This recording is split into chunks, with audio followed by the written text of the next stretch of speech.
Çocukken oyun oynarken böyle kendi kendimize oyun kurabiliyorduk belki. Ama ondan sonra yaşam hızlı bir şekilde değişmeye başladı. Bir kere bu oyun arkadaşlarının içerisinde bazı oyun kurucular var ya, belki siz oydunuz ama belki de başkasıydı. O oyunu öyle kafanıza göre kurmanıza izin vermemeye başladı. Kurallar koydu, yönlendirdi. Pek hoşunuza gitmeyen bazı roller üstlenmeye başladınız oyunlarda. Hadi diyelim orada bozulmadı büyü. Aileniz kurallar koymaya başladı. Bu böyle yapılır, şu şöyle yapılır, öyle oturma, böyle kalkma, şunu şöyle yap falan diye toplumun isterlerine hazırlamak için size bir çerçeve dayatmaya başladılar. Belki şanslıydınız, aile konusunda da böyle biraz kendinizi bulmanıza izin verecek bir yapıda olan bir ailedeydiniz ama sonra gittiniz, okul başladı ve okulda müfredat var. O müfredat da sabit. Ve size diyorlar ki bak şunları yaparsan, şunları öğrenirsen iyisin. Şu sınavda şu kadar derece elde etmelisin. Şu dersler var, bu dersleri al. Seçmeliler de o seçtirmeli daha çok. Yani şöyle iyi olur diye bir müfredat dayatıldı. Bir kutunun içerisine sığmam, girmem, ona adapte olmam istendi. Ondan sonra diyelim ki o meslek tarafına doğru geldik. Bu sefer de görev tanımları çıktı karşımıza. Dediler ki görev tanımı şöyle böyle yapmalısın. Performans kriterleri bunlar. Bak iyi gidiyorsun, kötü gidiyorsun. Ona göre terfi alacaksın. Ona göre maaş falan fıstık. Böyle bir dünyada geldik.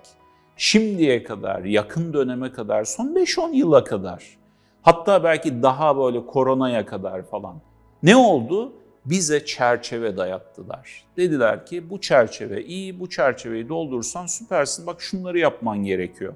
Çok düşünme, kafayı yorma, bunları yapman gerekiyor. Ama bir yerde olay patladı artık. Dönüşüm o kadar evrensel bir boyutta ki artık insanların var olan kalıpları doldurması yoluyla hareket edemiyoruz. Bu bizi bir yere götürmüyor. İnsan kaynaklarında olan değişime bakarsanız şirketlerdeki son 5-10 yılda bunun çok belirgin bir hale geldiğini görüyoruz. Öncesinde görev tanımları çok netti. Bunu istiyoruz, şu özellikler olmalı, şöyle olmalı vesaire. Bunun dışına doğru hareket eden, biraz farklı davranmaya çalışan tu kaka durumlarıyla karşı karşıya kalabiliyordu. Oysa dönüşüm çok hızlıydı. Bunun sonucunda önce şu oldu.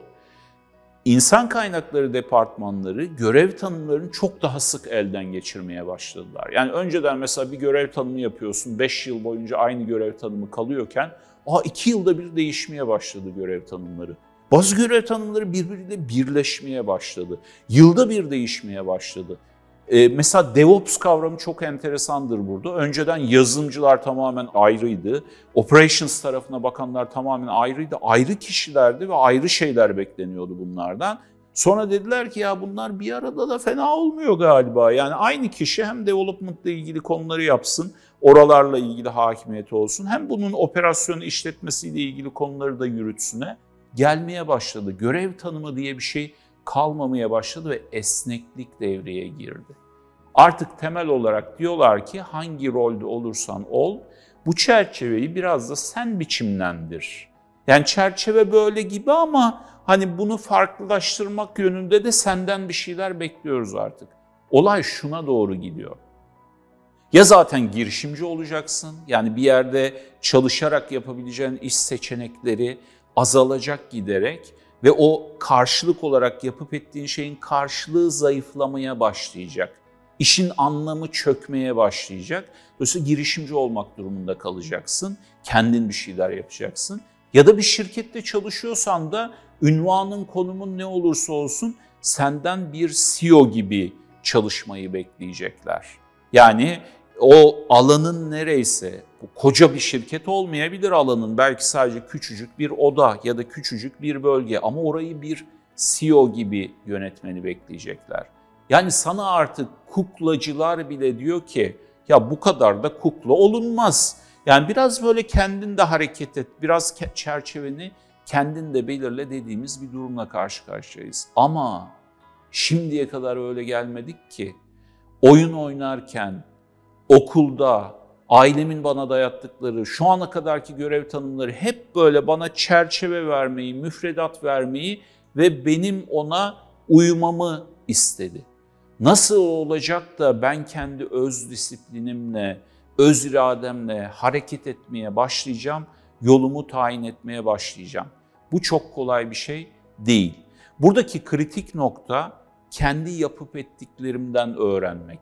Çevik yaşamdaki birkaç bağlam bu konuyla ilgili çok önemli faydalar sunuyor. Mesela bir tanesi yaşamı hafta olarak almak.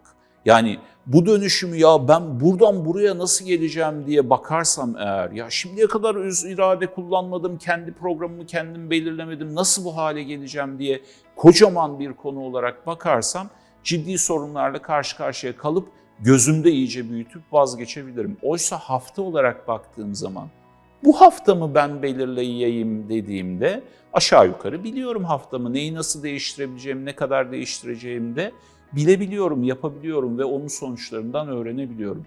İkinci konuysa şu, yapmanın yolu yapmaktır, onun da yolu yapamamaktır. Yani kendi çerçevemi çizmeye çalıştığımda önce çuvallayacağım, olmayacak, hatalar olacak. Zaten doğal da bu, normal de bu. Kendi yolumu tayin etmeyi böyle öğrenirim. Yapmaya çalışacağım, hatalar olacak. Birinden beklediğim için öngörmediğim bir şey olacak. Ya bunu bana söylemediler ki diyeceğim. Sonra bakacağım ki ya birinin söylemesine gerek yoktu ki. Evet, kendim görmeliydim. Bir dahakine nasıl kendim görürüm? Bu şekilde yaşamımda irade kullanmaya başladığım zaman, daha önce kullanmadığım bir kas olduğu için çok ciddi anlamda hamlamıştı, gevşemişti ama orada duruyor. İrademi kullanmaya başladığım zaman yavaş yavaş kaldırabileceğim yük artmaya başlayacak. Bir haftadan bir haftaya, bir haftadan bir haftaya geçerken yavaş yavaş kendi çerçevemi belirleyebilmeye başlayacağım. Ve artık bu bir seçenek değil, bu bir zorunluluk. Çünkü artık size kimse bak bu çerçeve iyi, böyle yaptığın zaman iyi olur demek istemiyor. Diyorsa bile bunun yalan olduğu o kadar belli ki ne o inandırıcı bir şekilde söyleyebiliyor ne de artık siz kendinizi kandırabiliyorsunuz. Çevik yaşamı da kullanarak öz iradenizle, öz disiplininizle geleceğinizi tayin edebilirsiniz.